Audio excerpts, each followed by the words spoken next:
ابن عباس رضی اللہ عنہ فرماتے ہیں کہ رسول اللہ صلی اللہ علیہ وسلم کے لیے رات کے شروع میں نبیذ پانی میں بھگو دی جاتی، چنانچہ آپ اس نبیذ کو اس دن صبح اور رات کو پی لیتے، یعنی اس کا کچھ حصہ صبح پی لیتے اور کچھ وہ ڈرنک رات کو پی لیتے، پھر اگلے دن اور پھر تیسری رات کو، پھر دن میں عصر تک، اور اگر پھر بھی کچھ بچ جاتی تو اپنے خادم کو پلا دیتے یا آپ اسے بہا دینے کا حکم دیتے، یعنی اس کو رکھے نہیں رکھتے تھے کیونکہ اس کے اندر نشہ پیدا ہو جاتا ہے۔ پھر رسول اللہ صلی اللہ علیہ وسلم نے فرمایا، تم میں سے جو آدمی نبیذ پیے تو اسے چاہیے کہ وہ اکیلی کشمش کی یا اکیلی کھجور یا اکیلی کچی کھجور یعنی ڈوکے جس کو کہتے ہیں اس کی نبیذ پیے، ان کو ملا کر نہیں پیے، ٹھیک ہے، کھجور اور کشمش کو ملائے نہیں۔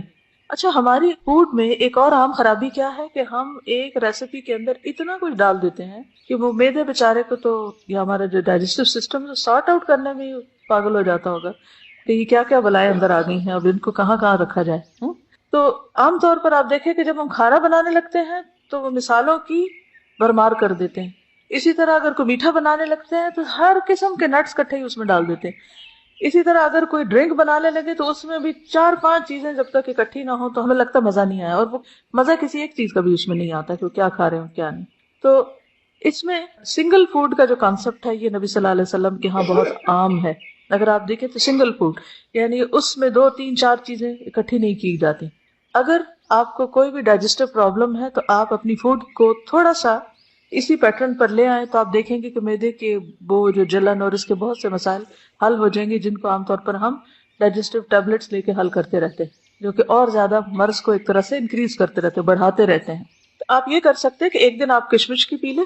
دوسرے دن کھجور کی پی لیں، تیسرے دن کچی کھجور کی یا کسی بھی اور چیز کی، جیسے انجیر کو بھی کئی لوگ ڈبو کے رات کو رکھ دیتے ہیں اور اس کا بھی ایک ڈرنک سا بنا کے پی لیتے ہیں، تو وہ بھی آپ کر سکتے ہیں۔ لیکن انجیر کھجور ہر چیز کو خلط ملط نہ کریں۔ اور ایک وجہ اس کی یہ بھی بتائی گئی کہ ان کو ملانے سے جلدی سکر پیدا ہو جاتا ہے، یعنی پھر وہ 2 دن تک نہیں چلے گا، ایک دن میں ہی یا ایک ٹائم پر ہی ختم کرنا پڑے گا، کیونکہ شاید ان کا آپس میں کیمیکل ریئیکشن اس طرح کے ہوتے ہوں گے جو صحت کے لیے پھر نقصان دہ ہو جاتے ہیں۔ عبداللہ دلمی اپنے والد سے روایت کرتے ہیں، انہوں نے کہا کہ ہم رسول اللہ صلی اللہ علیہ وسلم کی خدمت میں حاضر ہوئے اور عرض کیا، اے اللہ کے رسول صلی اللہ علیہ وسلم، آپ جانتے ہیں کہ ہم کون ہیں، کہاں سے آئے ہیں اور کس کے پاس آئے ہیں؟ آپ نے فرمایا، اللہ کی طرف آئے ہو، اللہ کے رسول کی طرف آئے ہو، یعنی دین کی خاطر آئے ہو۔ ہم نے کہا، اللہ کے رسول صلی اللہ علیہ وسلم، ہمارے ہاں انگور ہوتے ہیں، ہم ان کا کیا کریں، یعنی کس طرح استعمال کریں؟ آپ نے فرمایا، انہیں خشک کر کے ڈرائی کر کے زبیب یعنی کشمش یا منقع بنا لیا کرو۔ جو بڑا انگور ہوتا ہے اس کا منقع بنتا ہے، جو چھوٹا ہوتا ہے اس کی کشمش بنتی۔